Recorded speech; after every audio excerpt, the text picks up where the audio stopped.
3.1, which basically speaking is something to do with the organization structure and performance and organization effectiveness. And 3.2, we are moving into the area of leadership development. And 3.3, we will have to provide evidence of organization's effectiveness in the perspective of strategic leadership.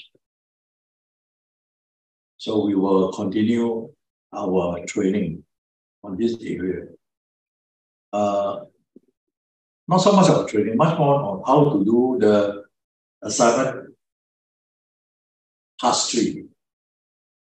So in the assignment task 3, we have this area here. Maybe it should close. These are the model answer for task 3. Okay, in the first instance, on task 3.1, task 2 we already finished, I think last week. So now we are looking into task 3.1. So what is 3.1? 3.1 is collection of evidence on so-called organization effectiveness and performance. So you should show evidence of your understanding of organization effectiveness and how are they related to high performance. So this is the model answer which I have constructed for you. And we start off with this first. This area we call the structure. We start off with this area we call structure, right? And basically speaking, what is this area called structure? I like it, huh? Structure is very important in relation to leadership, especially strategic leadership, and also has a lot of repercussion on organizational effectiveness and performance. So if we were to write an answer to face this so-called task 3.1, which is asking you to assess the organization effectiveness, you should outline the structure is very important. And structure in area of so-called leadership performance is also very important. So in this area, you should try to write. That is not only the structure, it is the clearly constructed structure. It's a clearly constructed structure that you would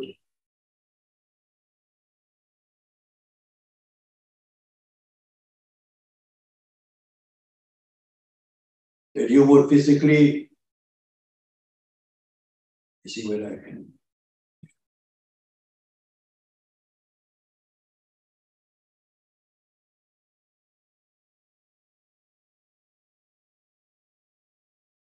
So the structure itself here, we are talking about not only structure, right?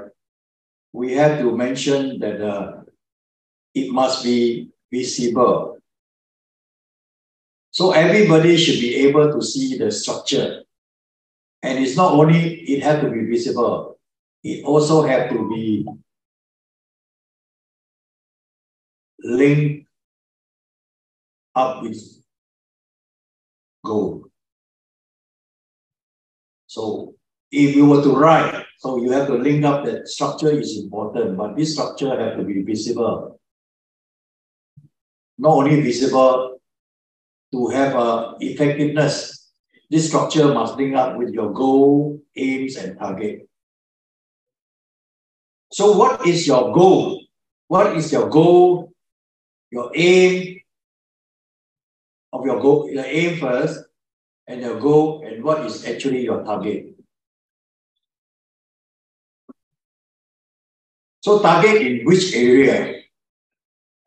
Okay, so we have a note here quite carefully that the objective must be mentioning productivity.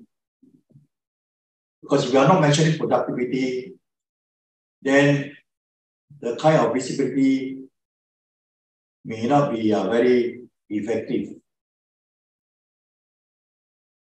So your goal must be related to productivity, not only related to productivity, it must also related to innovative competitiveness.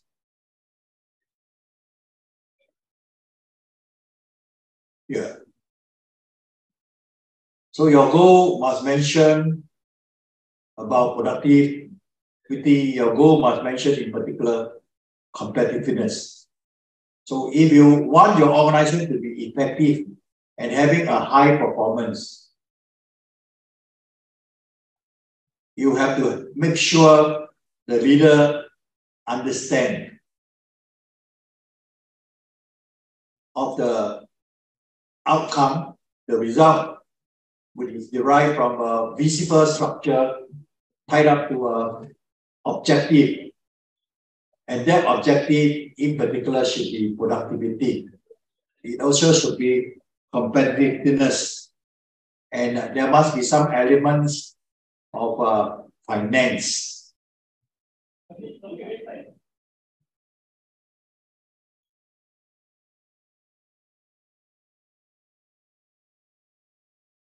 So it's no point to have everything done correctly, but at the end, there is no so-called profit.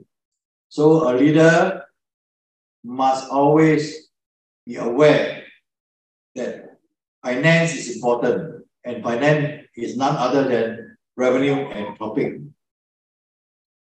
And also, for an organization to be effective, there must be always talking about development. So whose development, which development, how to develop.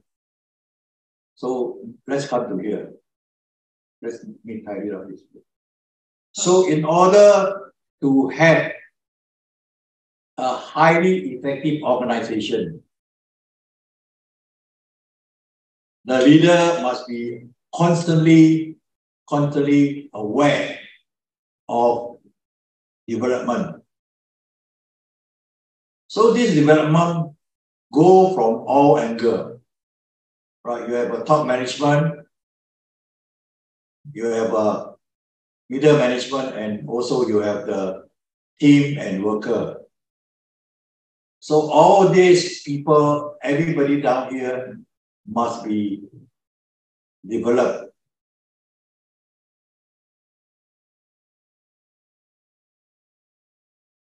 In order for the organization to be effective and having a high performance, these are the area in point that we have to mention in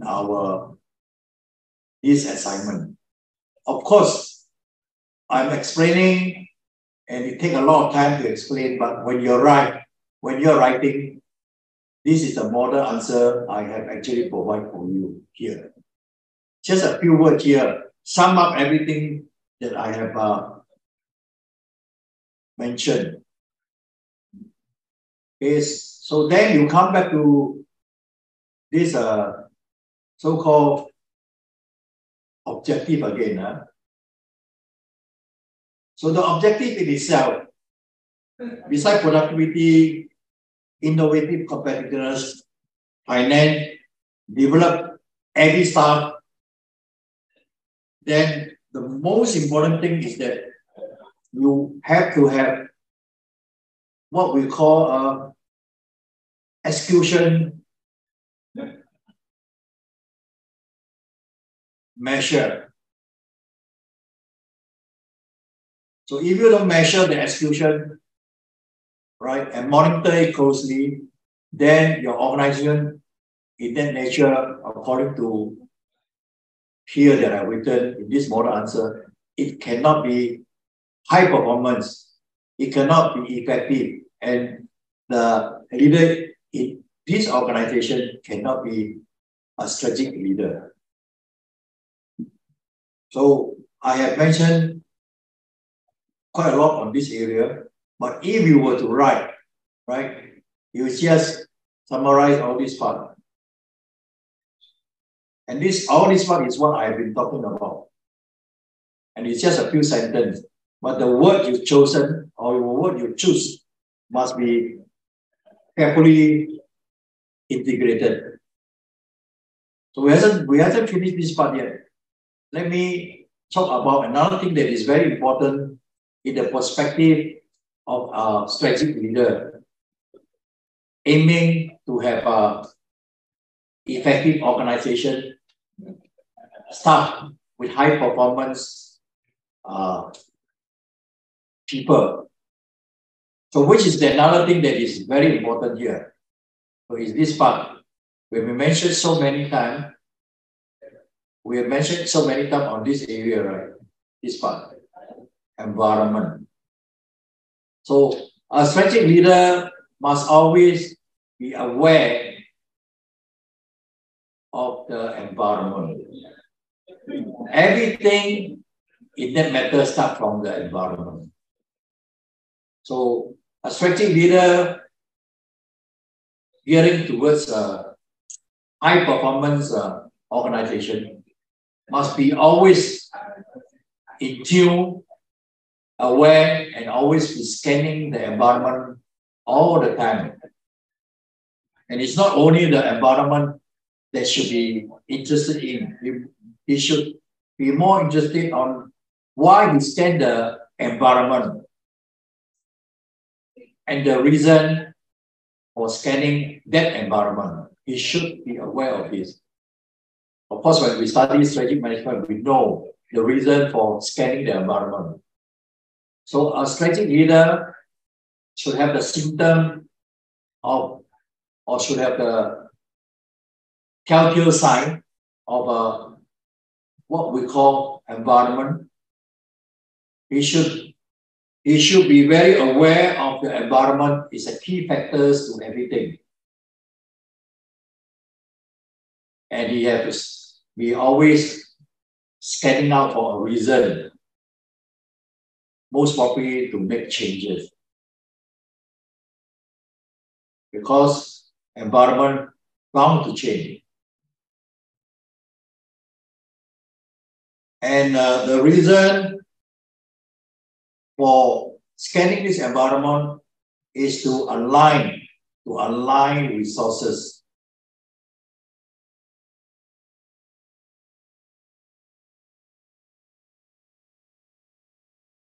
Sorry.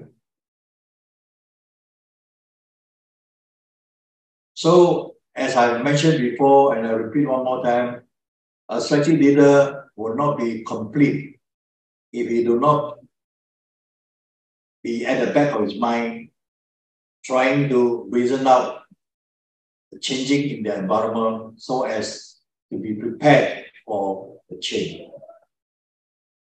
Okay, so this is only 3.1. This is only 3.1. We are talking in this area. But we haven't finished on 3.1 yet. Next thing on 3.1, you have to mention a little bit of globalization. Here, globalization, right? So why globalization is so important? Because the world is changing and the strategic leader to be effective and controlling high effective organization, it should be aware of the happenings in globalization. So in this globalization, we are always talking about mechanical advancement.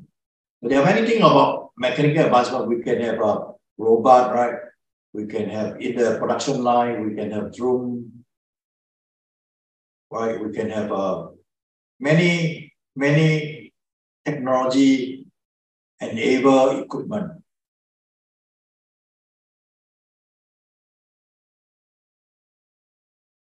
So that is not the end. We have to also look into the way to collect information and the way to communicating, the way to communicate in a global manner. And as you are aware, to communicate in a global manner or to communicate well in the global arena, we have to be very sensitive about culture overseas.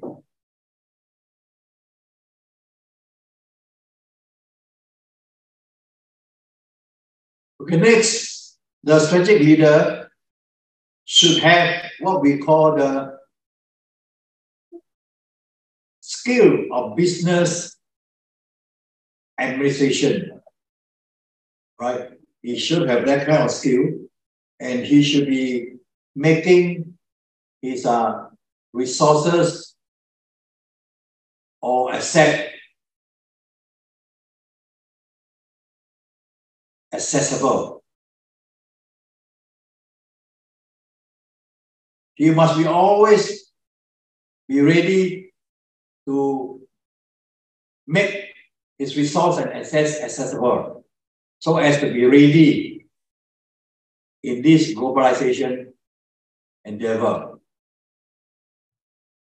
So the objective on this area must also be careful about overseas threat.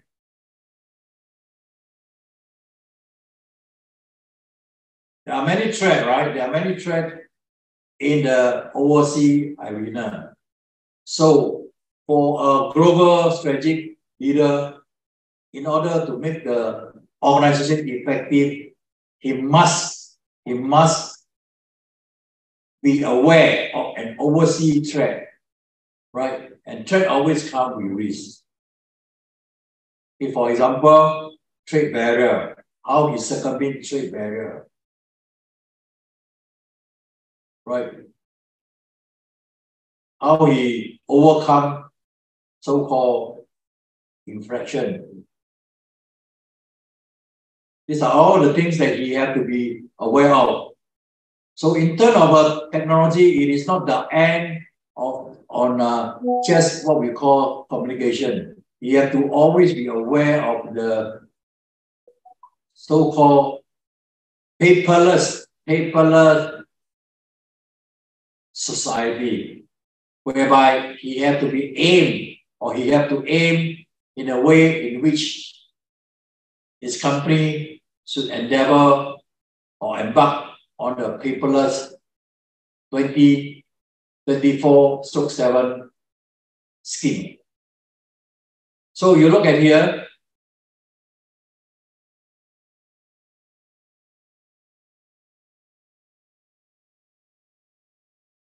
this part paperless, and you have to try to make your organization paperless. How to do it? You did not have to mention, but you just have to make sure it's paperless. You need to make it 24/7 so that overseas people will be easy to communicate with you, and you have to make an attempt to learn the skill, increase your competency in the technical area of advanced communication. Advanced.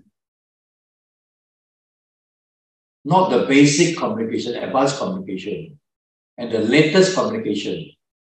So there's a lot of tall order when we are answering to question 1, right? Question 1, not really question, but the question 3.1, which is actually question 1 of task C. You have to be careful about all this that I have just mentioned. And I have written down here, right? So if you are looking at this video, right, you can just summarize what I have just said, that I have explained in these few words.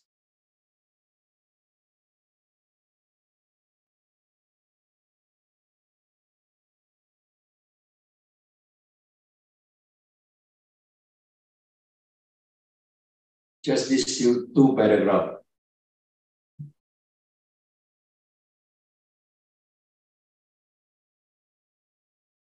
This is the way sentence is being constructed in a very summarized way.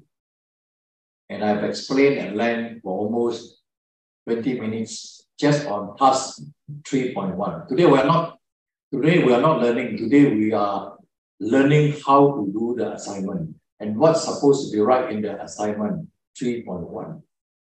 And just only two paragraphs. Why I've spoken and tried to explain to you and make you understand more than 20 minutes. Okay, next we will come to task 3.2. So have a look, what is 3.2? Well, I take some water.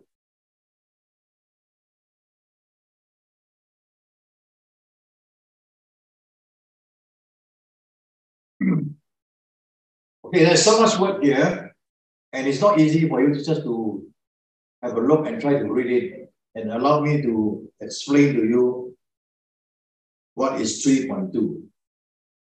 But before we go to 3.2, I summarized 3.1, talking about structure, visibility, and organization, oversee with globalization. So you need to mention these three important areas in your task 3.1. Structure, visibility, and globalization.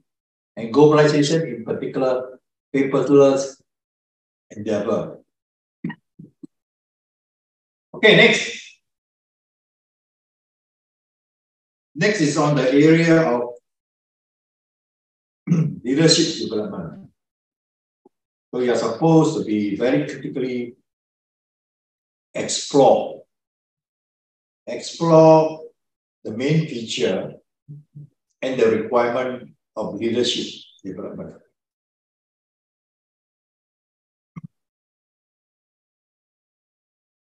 Putting the name and reference is also important, but if you do not put and try to write, just put a little few Harvard referencing is okay. You don't have for all the time so many referencing like what I put down here.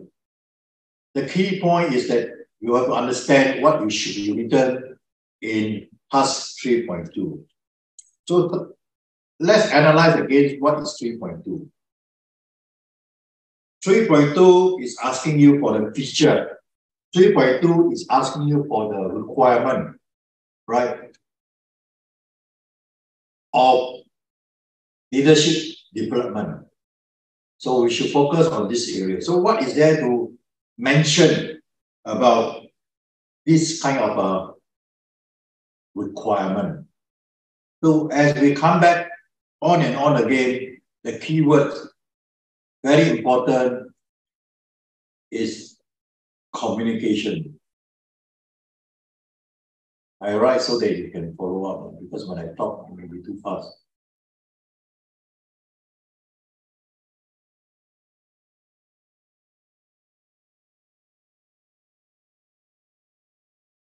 The main feature is communication, right? When you mention about the requirement and the feature, which is just the way you put things down, on the area of leadership development, the first thing you need to mention is communication. Why communication is important in the perspective of development the leadership. Because leader have to have good relationship. And later I will introduce you one very important leadership style, which is, I haven't mentioned it. But now is the time for us to mention. This leadership style is in addition to the leadership dimension, is called transformation.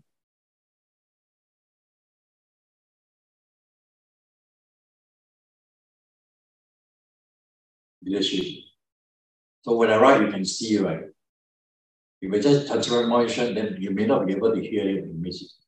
And this is the very, very accepted leadership style. As again, the transactional.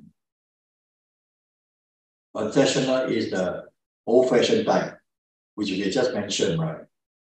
Last time, right? About threat leadership, right? And constituency leadership, right? And also situation leadership. We also mentioned system leadership style. If you did not have forgotten about this. These are the leadership style we mentioned last time. But now we are going towards this leadership style in the mentioning of development of leadership. Why is that so? Because this is the leadership style that warrant very, very stringent and very demanding expectation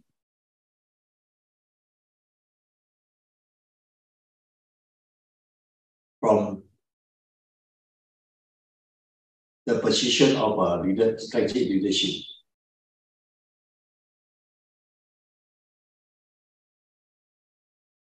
So we have to learn what is so different about this leadership and tie it up together with the development of leadership.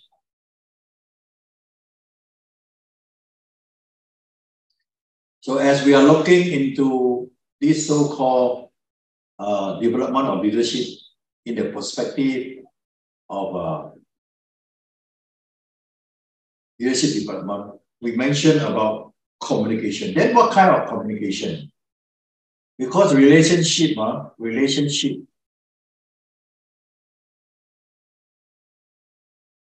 is very important for a strategic leader. So in order to have good relationship, we should have social contact.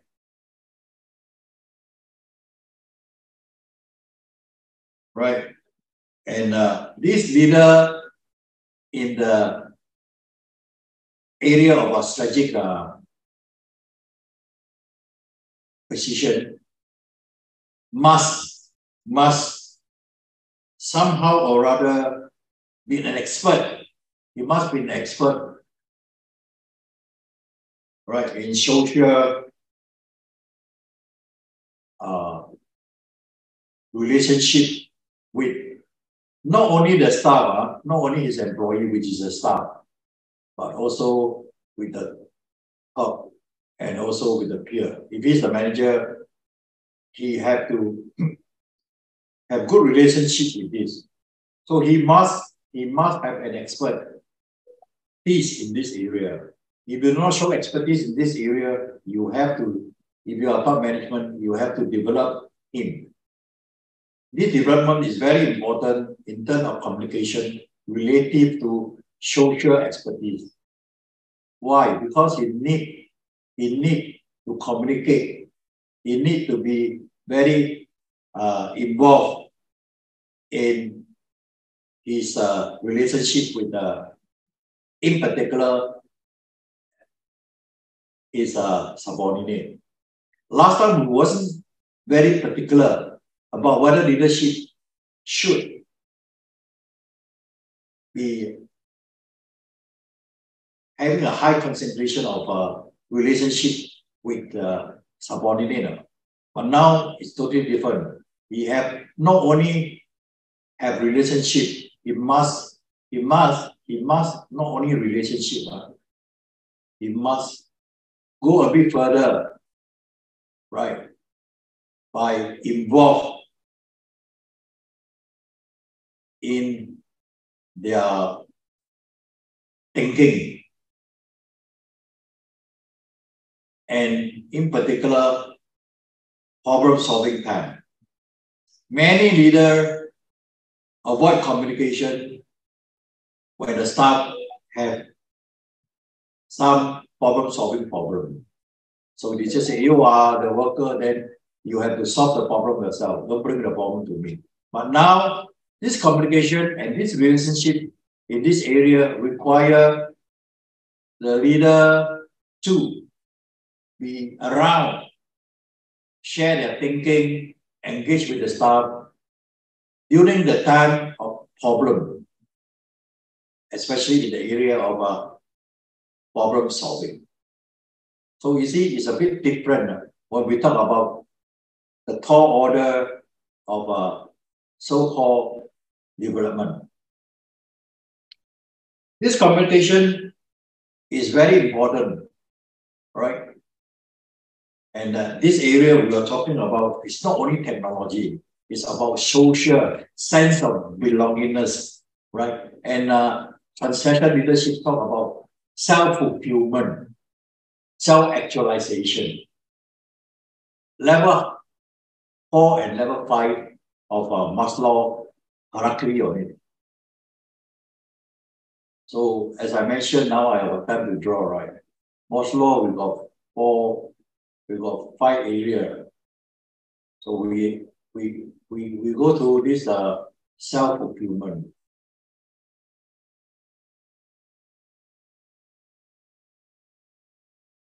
And self-actualization on this area. You actualize yourself.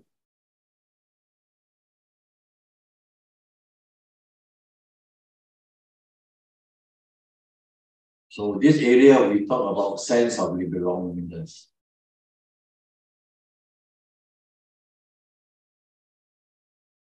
Sense of belongingness is just making friends, right? Having good relationship. But this is a bit more, right? You stretch yourself up, right? You challenge yourself. You challenge not only your competitor, you challenge yourself. So you give yourself a little bit of stretch. You stretch it out. And this one is you challenge yourself to the right extent. This is a Maslow.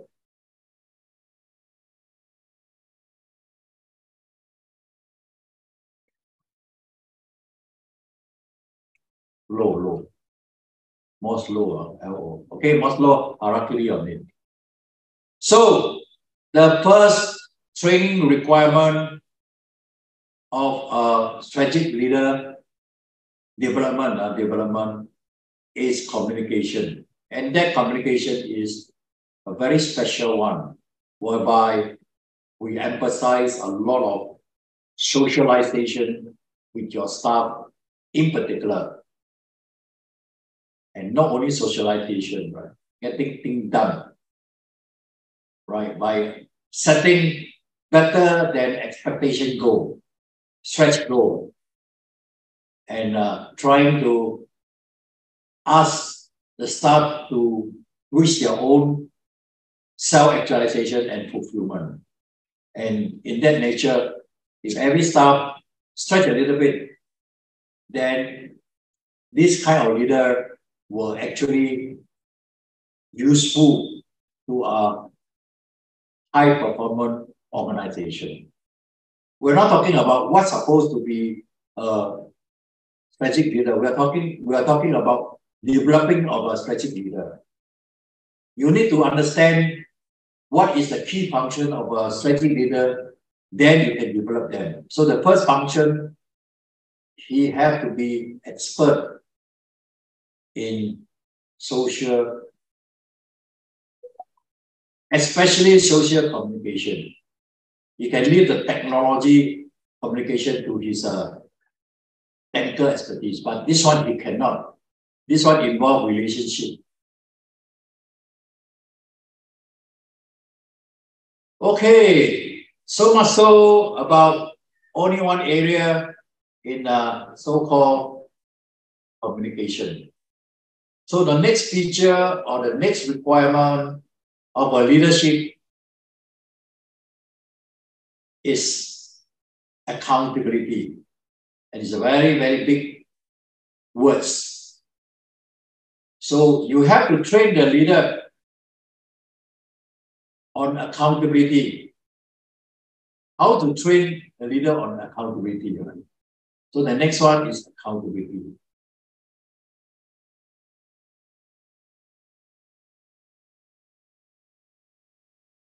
And also, not only the leader in accountability, but he had to escalate down, cascade down to the team, his team. That means he must hold not only his team within the individual, within the team accountable. There's a tall order. Right? Accountable means if you do something that is not really correct, you have to take responsibility, right? So responsibility can be in many, many forms, right? And the shortcoming of that accountability can be also in many, many forms. But the key essence now here is that the leadership development must be incorporate this keyword here, accountability. Accountability not only with your team group, accountability not only cascading to the individual within the team, also accountability when asset is misplaced, just for example, or equipment, right? Equipment is wrongly purchased or wrongly maintained or wrongly utilized. So this kind of accountability is very important for a strategic leader. Therefore, in the understanding of develop a strategic leader, this will be included in the accountability. Let's rub it off, see how you will write. I've mentioned quite a lot here just to let you understand, but if you were to write, look at this one, how to write.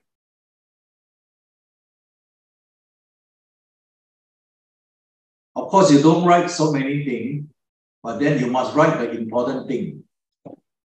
So when you're writing, the way you write should be like this. Right? You summarize there's a lot of control, you know, and there's a lot of achievement need to be assessed on. And then you may even mention to introduce that the leadership is now a competitive advantage. This is just the introduction now, right? Introduction. When you write. To show that you understand that you develop a leadership, the key area you are talking about competitive advantage. When you talk about competitive advantage, you are talking about two things that we mentioned, right? Value proposition and profit formula. And also when you go a bit further, we talk about distinctive, right?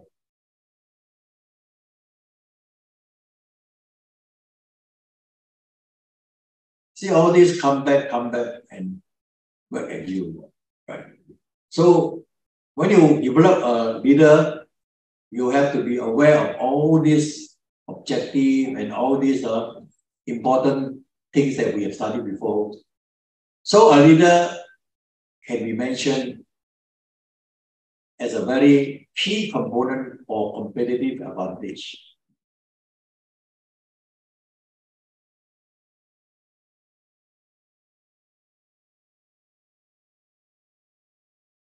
Okay, let's shift a bit to see the accountability of how to write.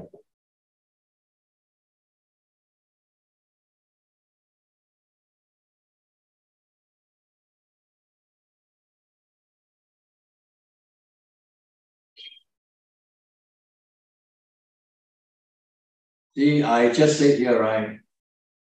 Communication, right? This is how you write communication. Simple, short, and sharp. Right? Not that I've mentioned so many things, but this is all the thing here. First thing is communication. Communication is crucial. Right? So you have to talk about communication. Of course, I mentioned a little bit more to let you understand more about social, right? About relationship. May not mention here, but you can mention it now. But here, just mention that the communication is important. The fact that if you mention the key point of the feature, nobody can hear you, even you write wrongly or write not correctly, right? The key thing is that the word communication must be there, accountability must be there. So in the leader, most important prospect is the accountability, right? Accountability is for so many things, like accountability for your staff. This one, add a little bit accountability for making talents, maybe a bit more difficult, right? But I mentioned a little bit, not really in line with this. I mentioned about social endeavor, right? Social communication, social relationship, which is also quite important here, right? For your communication here, right? Social. May not be mentioned here. So this is mentioned about accountability, right? Do not mention so much here, right? Leaders who have trained in accountability are better equipped and instill organization overall performance once they are given the rein. In fact, you don't have to mention this now, because this is quite understood now. Well, he didn't ask you to mention this, but actually asked you to mention only what are the key features. So the key word is this one and this one. This one is the super quoted to make sure that people read the thing. There's some head and tail. But key point is not this word. Key point is this word and this word. Okay, we mentioned two key points of a feature of a so-called requirement. To me, feature and requirement is basically the same. Just to give you a task to mislead you, but actually the feature and the requirement is all the same. Okay, next, beside the accountability, what is the important thing that we need to be aware of? So this answer, this is a pattern of answer. Sorry.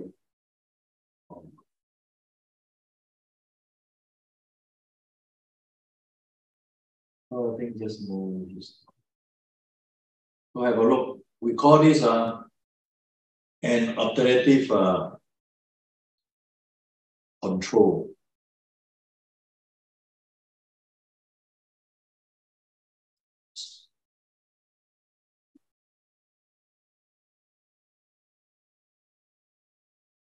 So an alternative control, which you need to mention as a key feature, is about adapting to change. So you would mention about communication, you should mention about accountability, then you should mention about development feature or requirement of a strategic leader should be key point, the change program. Right? He should be very, very familiar with adapting to any change that is imposed on him. We must talk about him, then we can talk about how to develop him. He means the strategic leader. So a strategic leader must be an expert in management change. And in order to be expert in management change, you must have the skill of managing the change. So we have done this previously on our class 3 in our first module. So he should be very well versed with change management program, right? And the leader needs to develop the skill required for the overall changing context.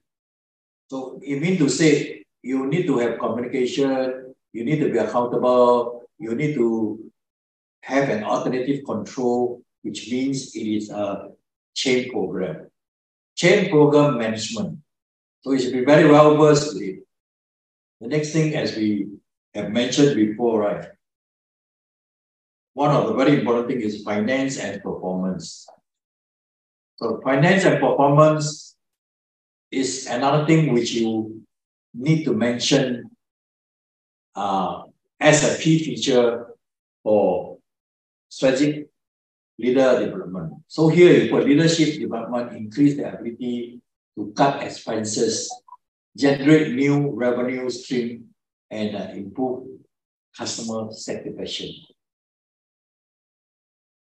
So these are the requirements to develop the leader. Now they are not asking you how to develop leader at this stage. They're asking you what is the key requirement when you want to develop a leader. So you need to make sure that this leader understands finance. And he should have certain education that prove that he really understands this. If it's not, then you have to train him on finance performance. And the key thing is the bottom line, right? You have to learn how to cut expenses. You see, cutting expenses and generate new revenue, right? At the same time, want to keep customer satisfied. Actually, when you want to keep customer satisfied, actually you incur costs. You have to incur costs. And if you want to have high revenue, to a certain extent, you must plan and also spend some money first. So it's a kind of chemical balance between making money, having a money, what you call expenses. Expenses is high when you talk about high customer satisfaction program. Right? But then you see the problem here is that you've got to train the leader to manage these difficult tasks because they are complementary, right? They are in contrast, right? One up, the other one will come down. It's a kind of chemical balance. So it is very difficult to maintain this, cut expenses, generate new revenue, and at the same time increase customer satisfaction. That's why we have a lot of technique for him to learn what we call the total quality management, Six Sigma, and he faced. There are many things that many tools that are available to him. So we have to keep him in this area of what we call the active training. So we will put him on an active training. So what is an active training? Is that here? Right here. So if we are finished with this, then we come to this talent. Next important thing is the talent attraction, development, and retention. It's all talking about getting the right people to be the strategic leader. So you must, from the start, you need to have. Of course, here we do not talk so much about value chain. That's what we have done in our first module. Here we are now talking about strategic leadership. We should avoid talking too much about or mentioning too much about value analysis. We will mention about involve innovative selection, involve good team of HR people, right? Constantly seeking for changes, constantly replacing people, constantly scouting for talent, right? So this is what we call that here, right? Leadership improvement, upgrade, make stride for organization's capacity to bargain their ability, pipeline shortage, and bring the issue of cost turnover a bit more contributing. You see, in the first instance, you must get the right people. You must have an innovative HRM, right? All the time scouting for talent, right? In the other hand, you have to make sure that you cut expenses. So it's not easy to do things like that. That's what we have mentioned here. We don't have to mention this is difficult, but somehow or other, you need to understand what is talent for a strategic leader and in that development program. You need to know how to attract talent, how to develop talent, how to retain talent. All these stages are all different. And different people are doing this to support the strategic leader. Right? So a strategic leader must not only make himself a talent. So how to make himself a talent? I mentioned last few weeks, how to be in line with going to be a talent. But I will not mention this in this time one more time. If you look at the previous tape, I did talk about how to be a talent. So he have to make himself to be a talent. He have to make sure that somebody support him to be a talent. He must make sure he develop his people to be a talent. He must make sure he acquire talent people what together with the HRM or HR manager. So these are the things that is quite difficult to work with in synchronization or in synergy, right? And also at the back of the mind, making the finance happy by not overspending too much on the budget. So in this kind of context, what do we mean by talent attraction? Here did not say, right? Here did not say. Right? There's nothing being said about here. You need not have to say so much about here. But in order to understand, not to write exactly the same like what I put down here, you need to know how to acquire talent. Where do you acquire talent? I mentioned this, right? The HR may try to highlight a certain university, right? Or the university professor, and they are the one who know who are supposed to be good, because you know his student, right? The attitude, right? Because they work with them for 4 or 5 years. So you can give you the cream of that class. So in that course, you need some networking. Networking needs some money, right? And of course, we don't cut expenses, we actually incur expenses. So one of the ways is to make friends, networking with the university professor, right? Another way is to go to the industry and find out which company is having the best so-called talent, right? And people are talking about, oh, this manager are very talented and have make a lot of money for this company. Then ask the HR to scout him, what we call the headhunter, right? Headhunting. And also you may go to the market, go to the industry, talk to the industry expert, attend their committee meeting, right? And just to find out with them. Japanese are very good for this. They are very powerful Japanese association in Singapore. They know who are the managers who work in their company by name, their family very well, right?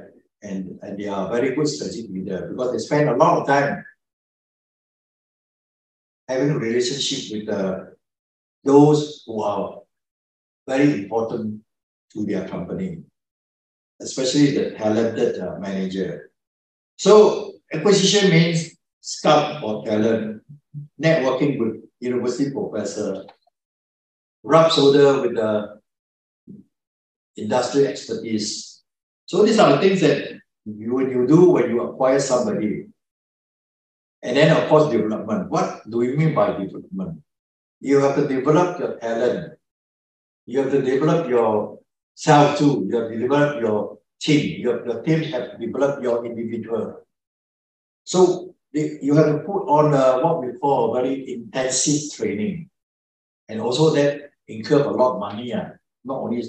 So this is what we call active training. Active training involves action learning. Action learning involves what we call a computer simulation learning, role play learning, case study learning, right? And there are many types of technique in the so-called course even provided by the government. That is what we call a workshop. Workshop will not really learn. They will go out and practice some role play. So these are what we call active learning to develop the talent. And the last part here, right? Last part here. Last part here is what we call the retention. How do you retain your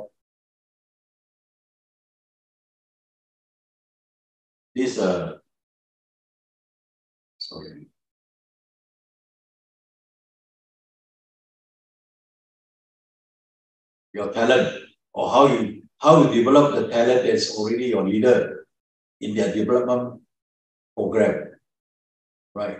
So these are all those kind of what we call motivation factors. To motivate a talent and motivate a worker with no talent is not the same. So you need to have someone we call the innovative, unusual, unique motivation to retain them. Because if they are good, they train themselves to be good in everything, and they are classified as talent, right? Many people will scout them too, right? So you must take care to retain them. Perhaps you may put them on the profit sharing scheme, right? Perhaps you may make them some kind of a so-called power position, whether you have enhanced their stages by giving them certain title, right? Or certain recognition. There are many ways you can do, right? But you don't have to put this thing inside your so-called, you don't have to put this thing inside your so-called assignment. But this is to let you know, to understand. And as a process, in the process of we making the task, we just learn a little bit more. So the last part in which you need to mention about leadership development kind of a requirement and feature is the evidence of execution of strategy. So if you want to know whether your leader is a strategic leader or not, or whether they are going to be, you must make sure they should have some experience. As we mentioned before, right? Talent plus experience is equal to the right stuff, mentioned by some guru. So the last part is that he have to do the execution. That means he have to execute the strategy that is so-called made by himself.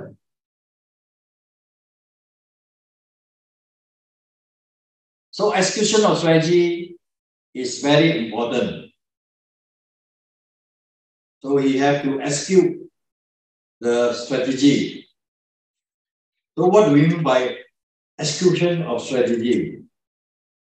Execution of strategy is that we all know that culture are involved, right? The culture can filter your direction. The culture can dilute your power, right? So a leader must understand that in order to execute, he need very important things here, right? He need. We're going to do it in our next section. He need to do this. He need three things. He need power. So he must be given power. There are many types of power we will discuss if we have time later, or we will leave it for next week, because that's our next week's topic. You need three things to execute your strategy in the perspective of a strategic leader. You need to have power, right? So we must know what is power. I will elaborate on this power now. Because there are many types of power, not necessarily means the power given by you, by the organization. There are so many types of power we will have to mention. Right? So we need to, in the process of so-called discharging our strategy, we need power. So things that is very surprising to you, we need this word. It's a very ugly word. We need politics. We need to understand politics in order to do this change program. This is basically a change program. So what are they? Right? We will have a chance to learn this very important thing, very useful for our life. What is power? What is politics and what is influence. Right. Influence is persuasion. Influence is the coerce or the manipulation to get people to do the job.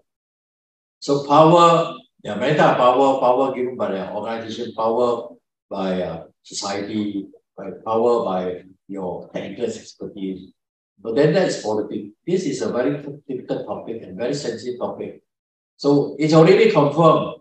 You want to have higher power, you must have some play of politics. It means not really asking you to play politics. At least you should understand what is politics so as to influence. Why? And this thing come on to a very important thing, is culture. Culture requires all these things. And this thing is in your so-called inductive content, which is actually your task requirement. Okay? So you should understand all this, right? These are what we mean by feature and requirement in your constitution. We have covered us here, 3.2. Okay, so we have covered 3.2 on what is the requirement in the leadership development program. Okay, and of course, just to make it a bit more flowery, we use the word feature also, right? So we learn quite a great amount on, in order to develop a leader, in order to make you a leader, in order to make somebody make you a leader, or in order for you to make somebody a leader, especially your worker. The worker need to be a leader because a team need to have a so-called team leader, right? So you have to develop a team leader. How to develop it? So we are saying many things, right? So in a summary term, just to sum up, we talk about communication, social communication. We talk about, just to sum up, accountability. We talk about authority for control about chain management. And we talk about finance matter, right? And we talk about customer satisfaction, spending a lot of money in customer, and try also to reduce the expenses, which is not easy, but this is the requirement required from a leader. We also talk at length a little bit about transformer leadership, which we will have to mention a bit more, right? What is the characteristic of transformer leadership? It's very important. And we have also mentioned that beside finance and performance and bottom line, we are talking about talent attraction, talent development, and also talent retention. This is to sum up task 3.2. Okay, let's go to 3.3.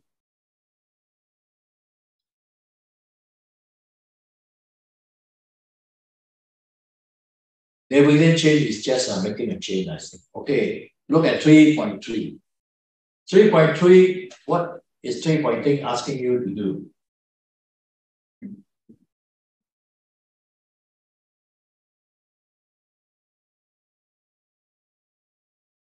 Oh, there's a lot of words here, so it's quite difficult if I do not explain. Let's go step by step one more time, if possible, since I bring my scribble around here. Just to scribble so they can reduce my flow of my speed of explanation. So if I just talk, it's just run through, but if I write, you still can implant into your mind. Because these are tasks that you have to remember how to write. So it's better I make you see rather than make you understand by just talking. Now I make you understand by looking at my scribbling words. Okay, 3.3. 3.3, what is it asking for? Provide criteria for assessing organization strength.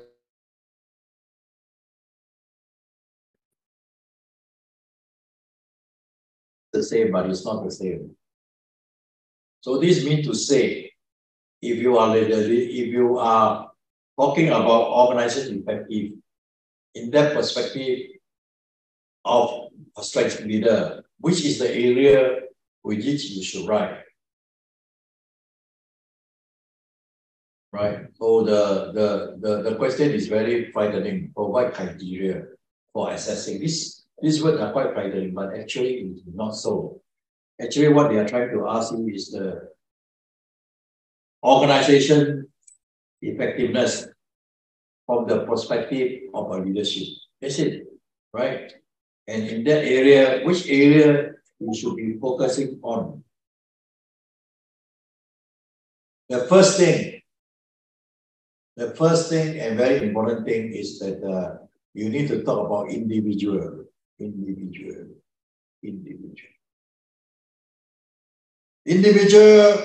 capacity, and experience.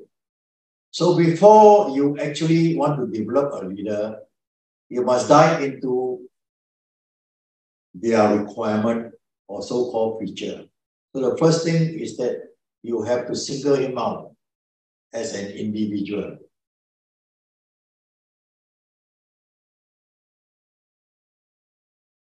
So what is this about individual that you have to be aware of?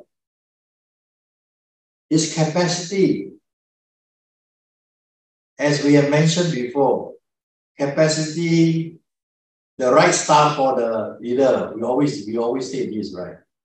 I do not have a liberty to make you see the picture. Many gurus say, nobody knows what is the right staff. And how do you know this? How do you know this when you don't know the right stuff? See? How do you know this when you don't know the right stuff? So then there again we talk about this, right? Many was learning, right?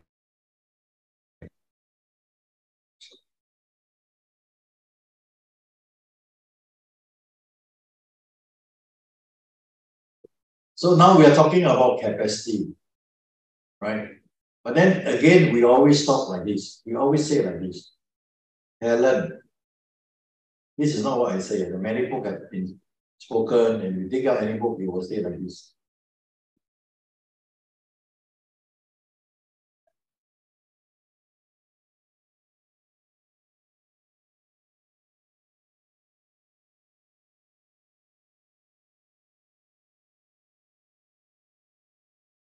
Is the right stuff that is their capacity. But who knows what is the right stuff?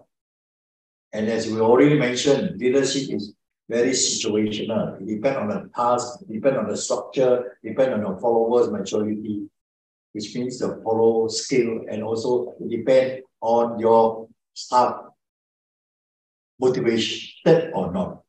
See, so when we come to this area, there is a difficult to get the right answer, because the right staff is the so-called individual capacity. Right? So we are trying to develop an individual capacity without totally understand what is an individual capacity. So if anybody can write in the assignment and claim the right stuff correctly, that means all the study of the strategic leadership is not useful. Because the fact that it's so complicated that the leadership the right stuff is so important that nobody seems to understand what is the right stuff. But now we want to talk about the capacity of the leader. So how? See? So in this so-called answering to the task 3.3, we try to figure out how to answer. So there is no right or wrong answer in task 3.3. And the key elements of this 3.3 is individual capacity. Come here again.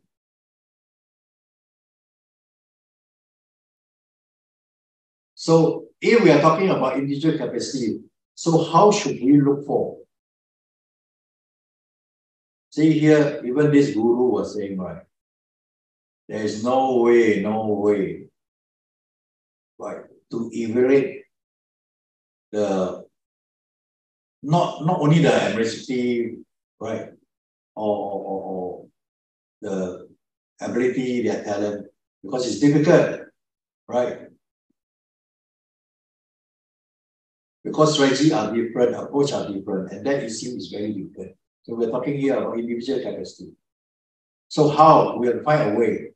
So the first thing is that we will try to pick up evidence of so-called individual capacity. So according to this author here, right, he has cleverly invented that there must be a visibility of empowerment. So he was saying that individual capacity as a leader should surface out in his frequency of empowering his staff, or his ability to empower his staff, right? Or his result of empowering his staff. He may empower a lot, right? But end up his empowerment fail. That's no good, right? So first, frequency. How often he empower his staff and his team. This is very important, frequency of empowerment. Right? The result, the outcome of his empowerment.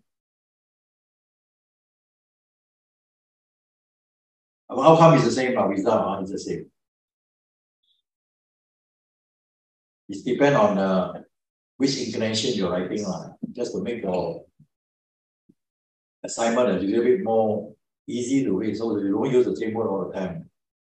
So you have to see evidence of his empowerment in his capacity as a leader. You must see his empowerment result, and you must see his so-called transformational.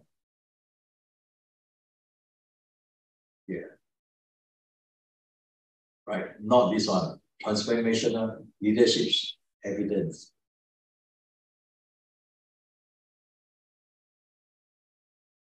So how do you know transformation evidence when you don't even know what is transformation leadership? So maybe you have to explain now what is transformation leadership.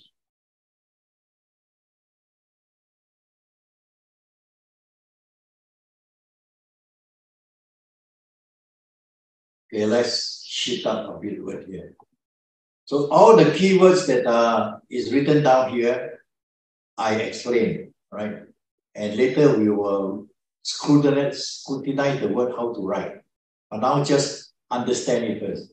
So you need empowerment here, You need to be looking into a transformational leadership evidence. I mean, you don't have to write so difficult writing as what this model answer is writing, because it's actually summarizing in a very short, but a lot of condensed words. You don't have to use this, but you can use in your own words, so that you will not be caught under similarity check. So this one we're talking about vision. Transformational leadership have a unique thread. Right? He have a unique trait.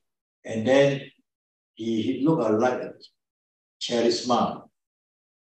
He have a certain character whereby he would be look like a charisma. Charisma is a kind of an outlook whereby you see that he look like so-called effective leader.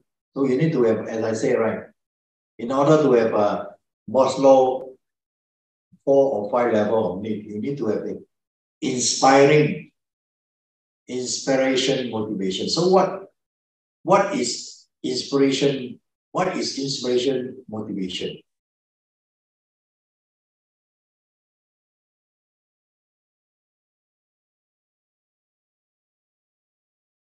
So we have to know what is the so-called is this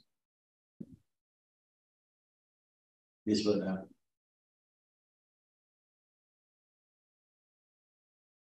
This word. What is this? See? Right. What is the unique trait transformer leader must have? Right, because we are now talking about strategic leadership, having an effective organization in his perspective. So here is what is inspire motivation? Because inspiration motivation is not really just a motivation, right? It have to be of a higher level of motivation. And higher level of motivation, right? Definitely, if the staff is higher level motivated, that means he will have a better result in his undertaking. So this one is important, the word inspiration. So inspiring means he have to have some self-fulfillment.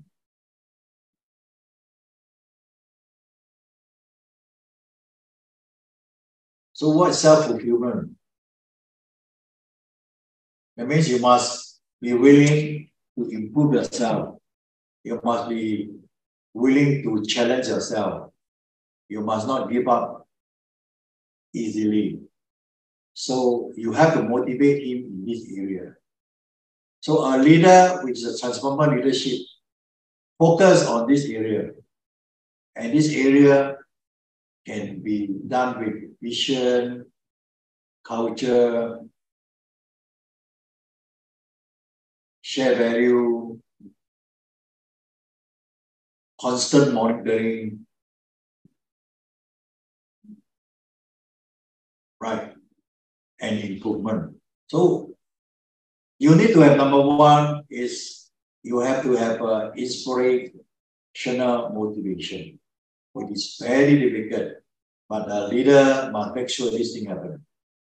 And this is a stretch goal whereby productivity is supposed to be better than expectation. And in that nature, we call this inspiration motivation, because people are aimed or people are trained to realize their full potential.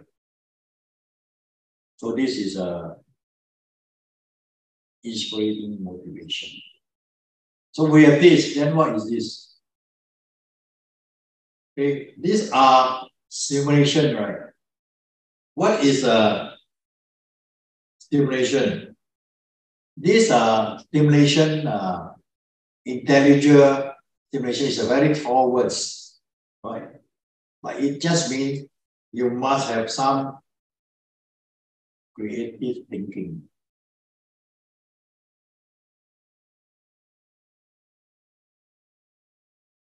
The leader must make sure he should have, and if he is developing his team leader or the team individual who may not be a leader but should have the leadership capacity, he should be training people on creative thinking, which is tied up with this intellectual stimulation. And next is a lot of not only thinking, a lot of rethinking. You think that this do not work now, you rethink and make sure it works. And you must have a lot of perseverance to do this job. And you must also have reasoning. So as I said, worker talk about what and how. Leader must always talk about why. Why is the visioning, right?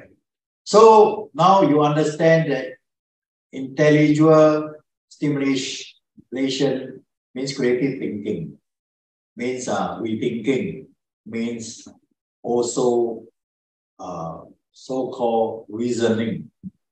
Is required in his leadership, and if that is in his mind, connectively, his group will have to think the same way like him. So your group must have this, his group must be having this. And this is transformation leadership. The last part is this. What is this? What is this individual attention?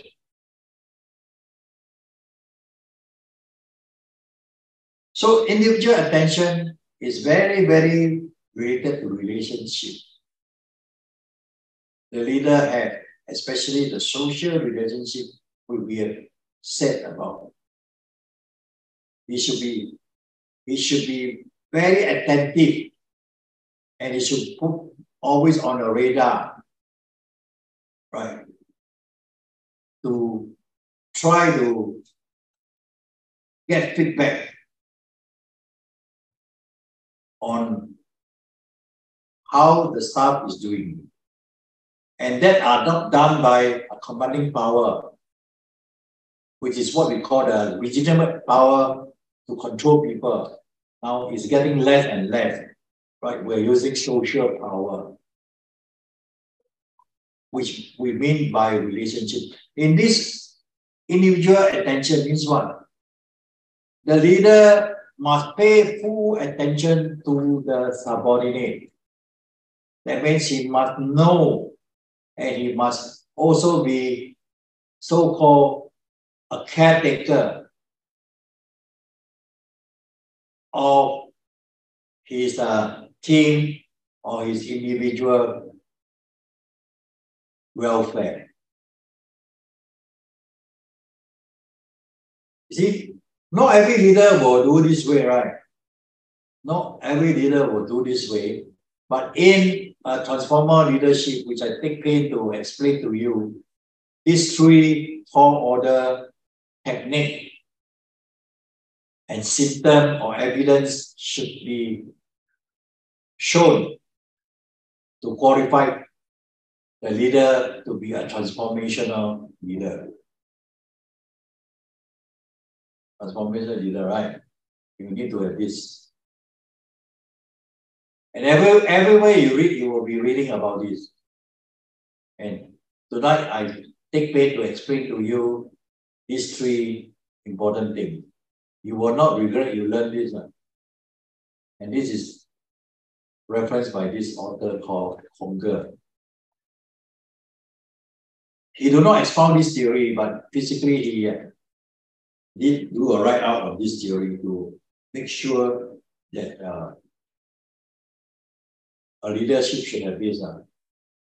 As I said, we need to understand the leadership to develop the leader and his team, right? So these are the features that question 3.3 is trying very hard to ask you.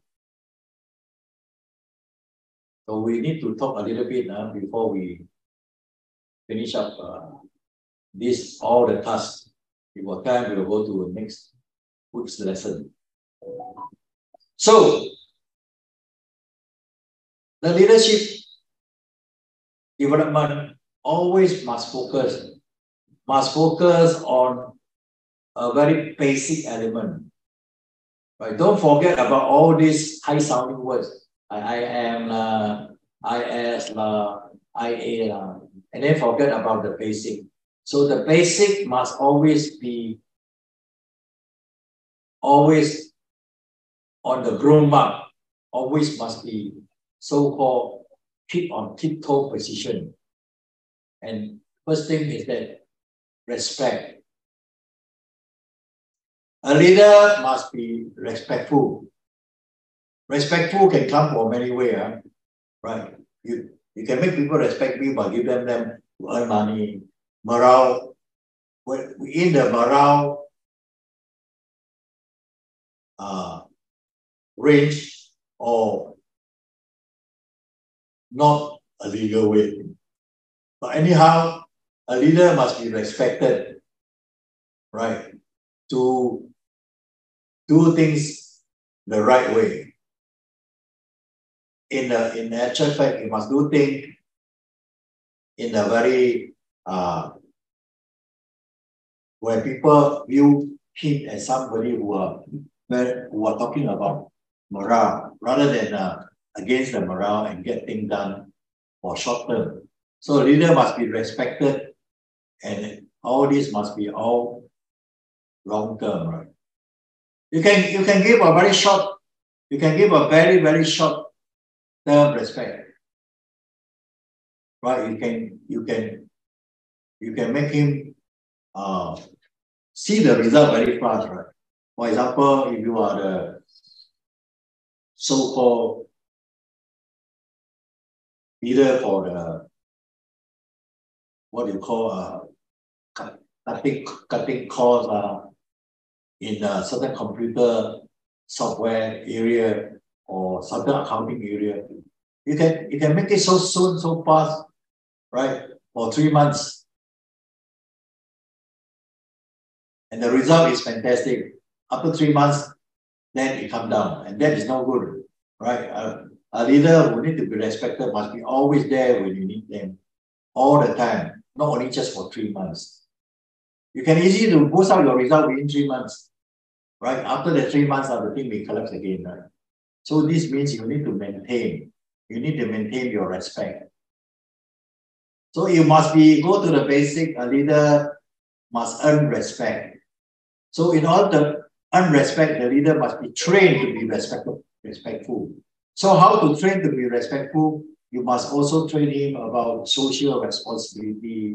You must train him about corporate governance. You must train him about sustainability, things like that. We have a last portion, we talk about sustainability.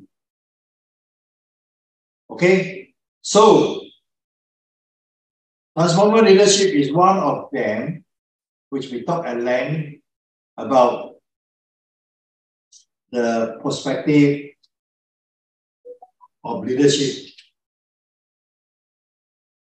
in line with organization effectiveness. Okay, the next one, now we are very clear about individuals' capacity. We are very clear about not only capacity, about having a result with this strategic leader and with his charisma and transformation leadership based on the 3 important techniques which I mentioned. And these are the so-called organization effectiveness in that perspective of strategic leadership. So the next one here, this word here. So what is this?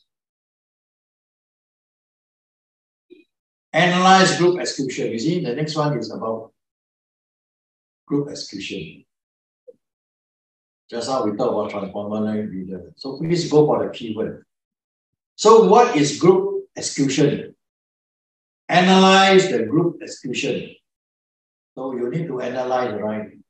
As you say, analyze means just now I was talking about the result, right? Result, outcome, right? So you need to analyze the outcome, the degree to which the group of outcome of what? Outcome whether he met the objective or not. We mentioned the objective, right? We mentioned the objective just now, right? Objective of productivity, objective of competition, objective of finance, objective of so-called change management program. So we have to analyze the group execution of this kind of objective and goal.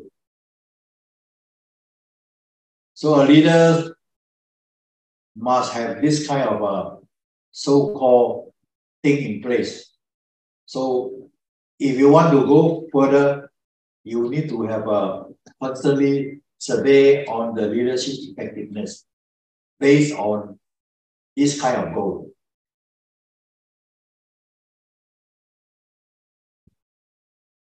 So the next one is empowerment, not only empowerment, the next one is empowerment on his objective.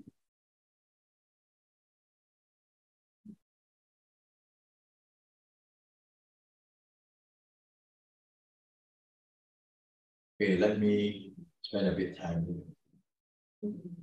See, empowerment and his strategy impact on the subordinate. It must be quantifiable way, right? You must measure. You repeat so many times. So you must evaluate the strategic leader's ability to empower his subordinate, not only the frequency, the measurable result. You don't say, oh, he's good or bad. So you must have some what we call the key performance index.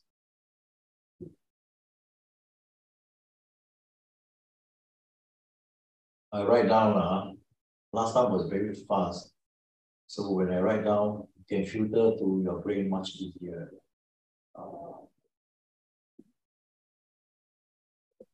Okay. So this is another thing that you need to look at about his group execution achievement.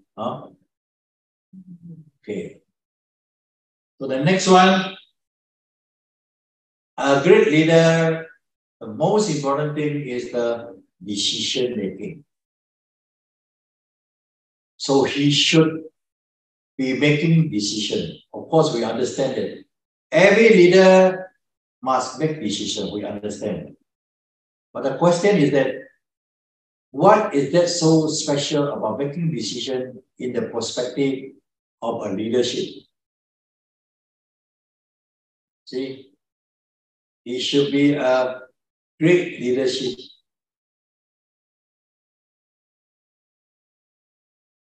maker. That means he must be expert in making decisions. Who can tell an expert in making decisions when decision is so difficult to make? And many of the decisions, especially higher level, has got not so much data to bring on. So you must more or less talk about his expertise, what's his expertise on decision making. That means if you are talking about looking at whether the company is high performance organization or whether the company or organization is so-called highly effective, you have to look into the empowerment of the leadership. You have to look into the so-called the decision making and also the structure that he creates. See? And not only that, you will look at it. A lot is a bit more in detail about framework, about his individual, right, as an individual. So you have to size him up.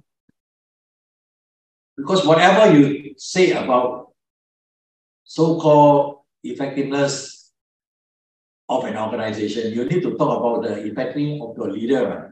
If a leader is not effective, then organization cannot be effective. But sometimes it is very difficult to understand whether effective or not. Because there are many leaders like Richard Branson, Jack Welch, Bill Gates. They are all asking for different goals. And their characters are different, their traits are different. So sometimes we cannot impose all this as what we call the carved in stone, whereby if the person does not do this, that means he is not an effective leader, therefore organization cannot be effective. It's not so. But for the purpose of assessment in the examination mode, maybe we have to mention this. But you will look at Jack Welch, Bill Gates, and Richard Branson. They're all different way of handling, and the leadership is so expound, so popular, so famous, so accepted, right? That I doubt he follow all this. But then, as the student or as a person who trying to what you call study this, we have to follow this kind of pattern. So we can continue, right? You must be a so-called decision maker. You must create good structure, right? And this is very important, and this is written down here, right? And he had to more or less make sure that his individual is no different from him, right? So next and the last part is that incredible authority hold everybody responsible for. We are talking about accountability already, right? And that we have mentioned before, but now we are repeating effective organization must hold people accountable during the execution of the goal. Okay, so the leader in this area, we are talking much more on holding the employee responsible for the goal, right? Which we mentioned before, like the accountability. So there are the elaborate illustration of task 3, which will take almost more than 1 hour and odd hour to explain to you this. And this is important because you are doing the task, right? And then from the previous so-called assignments submission, it looked like many people are learning, but then when it comes to doing the assignment, they cannot do well and don't know what to do. And of course, it's very difficult for me to help them because they are not around here when I try to assess them, right? So I cannot spend a lot of my time doing the assignment and helping them to clean up because I also have other jobs to do. So I try my best to help them. That is why now I'm spending almost one and a half lesson to teach how to do task 1 to 3. And this is what we have been going in this perspective.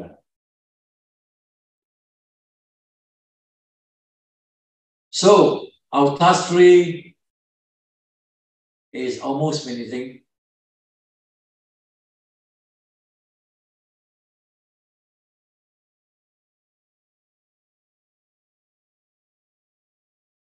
I'm just looking at this so that I can try to see whether I finish everything here.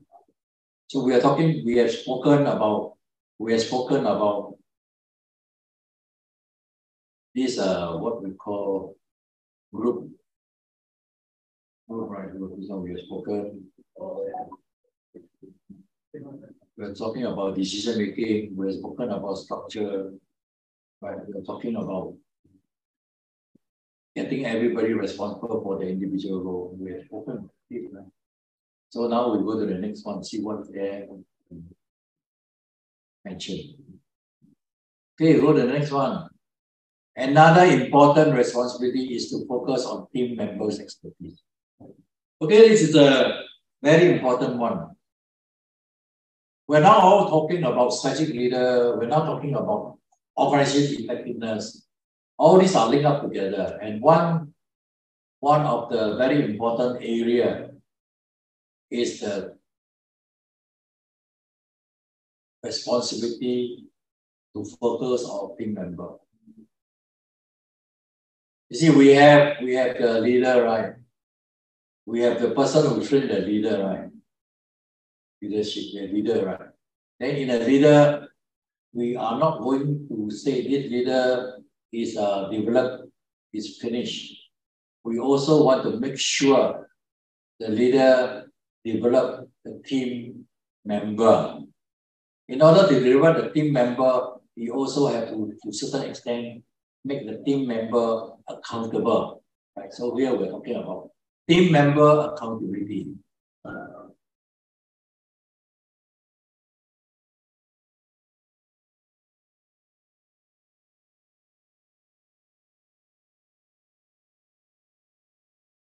So we must make sure that the team member are accountable, right? Team member, and also team member must be expert, right, in taking responsibility.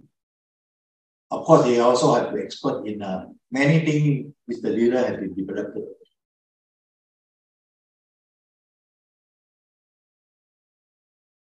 So in addition, the executive must model and propagate this desired behavior and norm. You see, the question is that you still come back.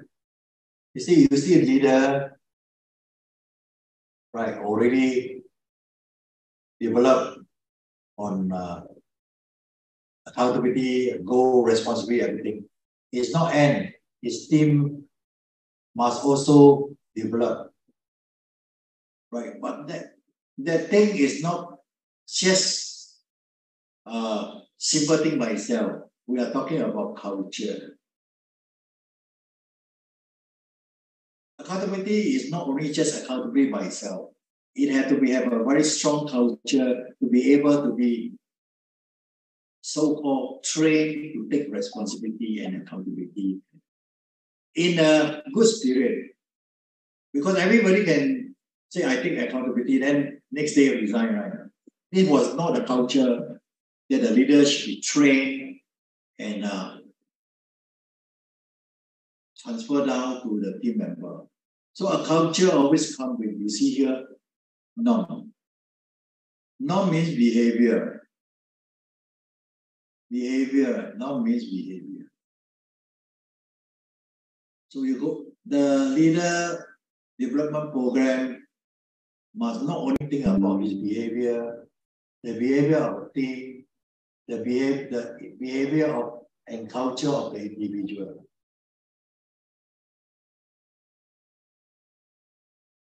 See, and that are called the norm.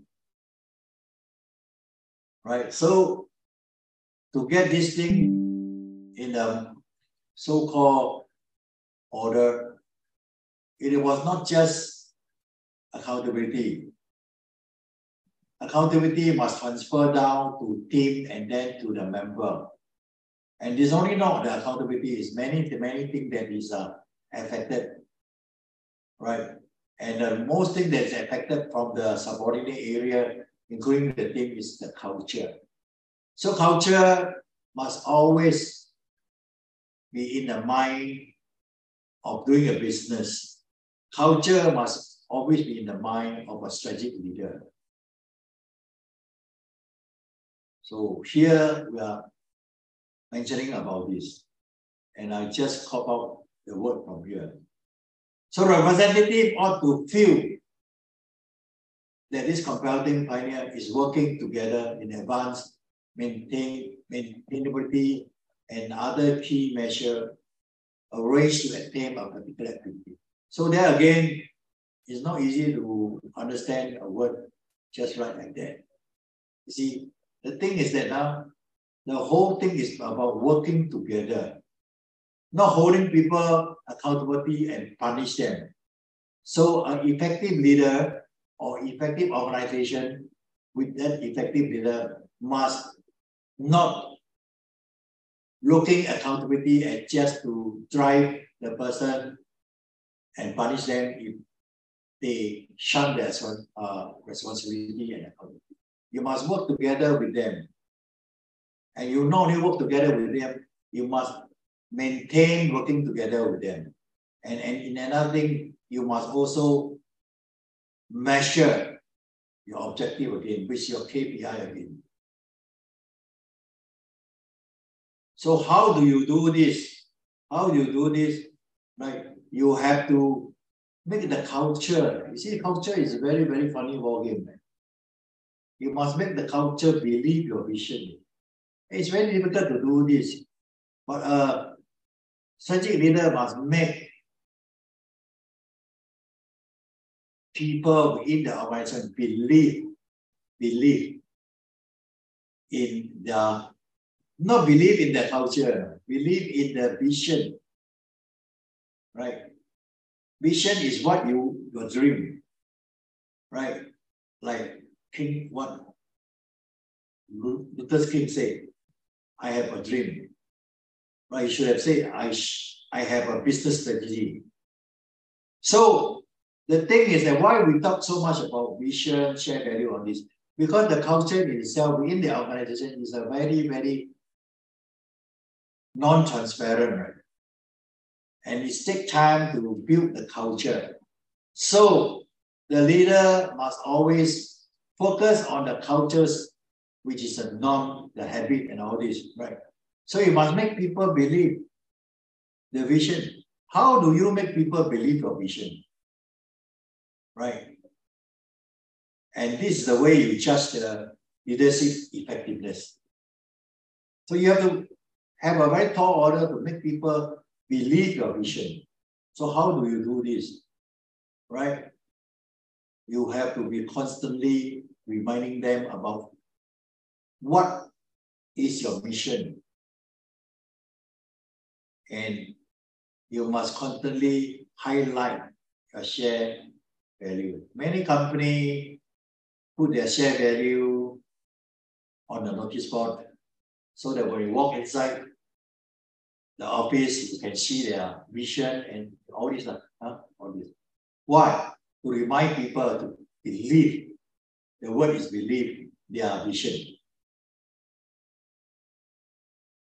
So all then say, you must also be able to measure your KPI.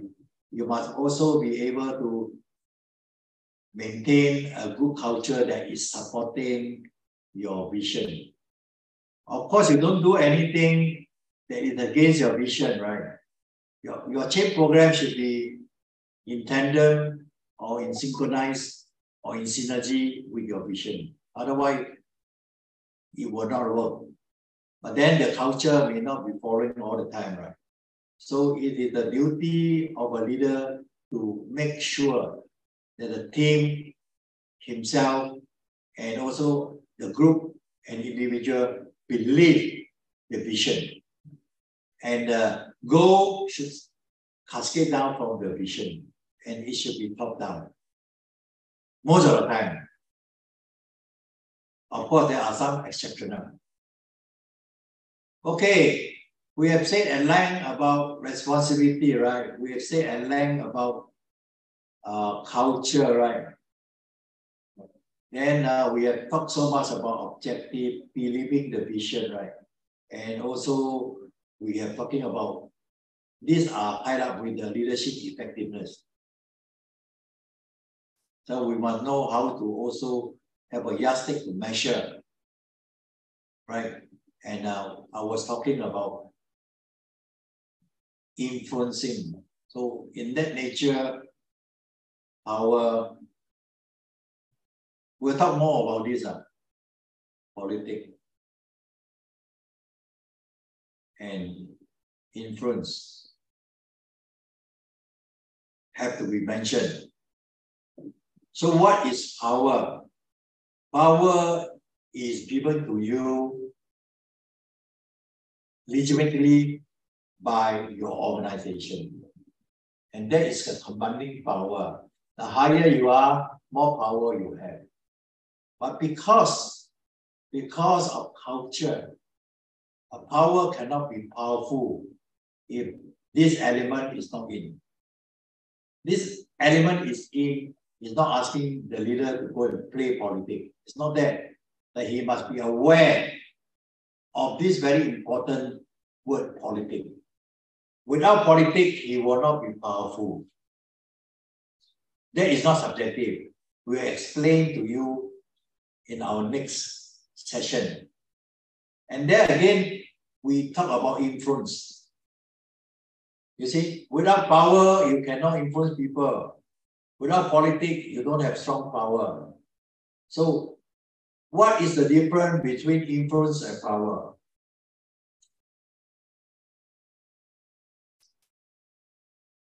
You see, which one comes first? You influence first of your power, or without power, can you influence them? The one we will discuss at length in our next topic on these three elements. But in the meantime,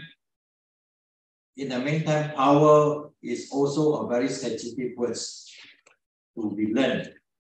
And actually, I prepared, but the time is catching, and we are only 9 minutes.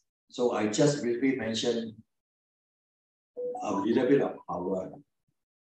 But before that, we will end up, and I have no mean to ask question in this session.